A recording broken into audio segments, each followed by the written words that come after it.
Ok, d'après toi, c'est quoi le point commun entre ce mec et ce mec? Oui, ce sont tous des rats quand il s'agit d'IQ. Et je sais pas si tu sais, mais ces rats-là, c'était des nazes en amour. Bien sûr, ils ont aimé, mais c'était pas de la bonne manière. Donc, vu que des mecs avec de gros cervelles comme ça, ils savent pas aimer, comment aimer? Ou plutôt, c'est quoi la bonne manière d'aimer? Et t'inquiète, ce sera simple. On fera juste le contraire de ce qu'ils ont fait. Pas jusqu'à en devenir bête, hein, mais presque.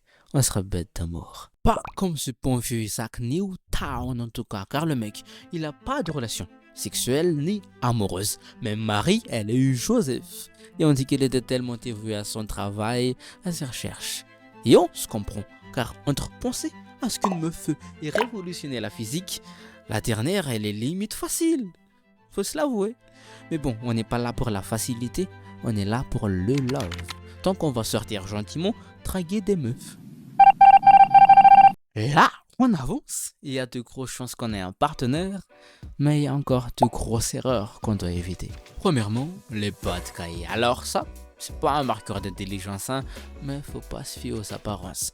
Pablo Picasso, par exemple, un peintre de génie, mais il savait utiliser cette voix haute par contre, niveau émotionnel, c'est pas tip top. Il y a des ex qui suscitent, d'autres qui tombent en dépression, juste ça.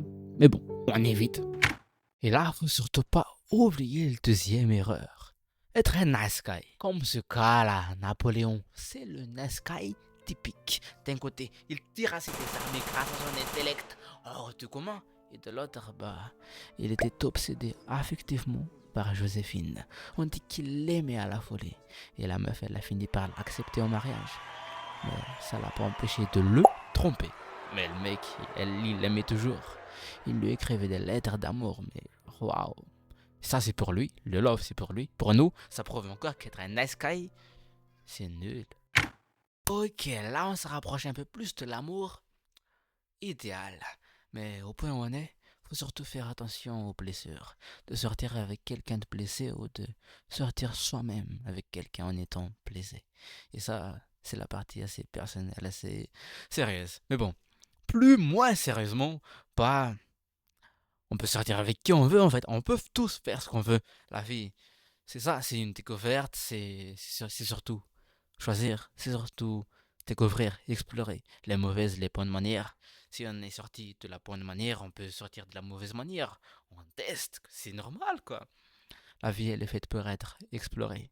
Mais bon, vu que tu es là, tu as sûrement beaucoup d'attaches pour l'amour, beaucoup de besoins d'amour, beaucoup de besoins de savoir. L'amour est la conseil sérieuse que j'ai donné, ce serait de tourner à toi-même d'abord, avant de sortir. Non, tu sors. Non, je sais pas. Avant de sortir, donne-toi à toi-même. Donne tout ce que tu as à toi-même. Aime-toi.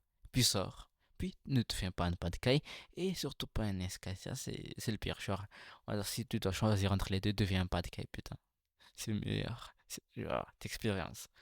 Bon, mais bon. Sur ce, abonne-toi, mets un like. Et parle de ça dans les commentaires si tu as envie de commenter.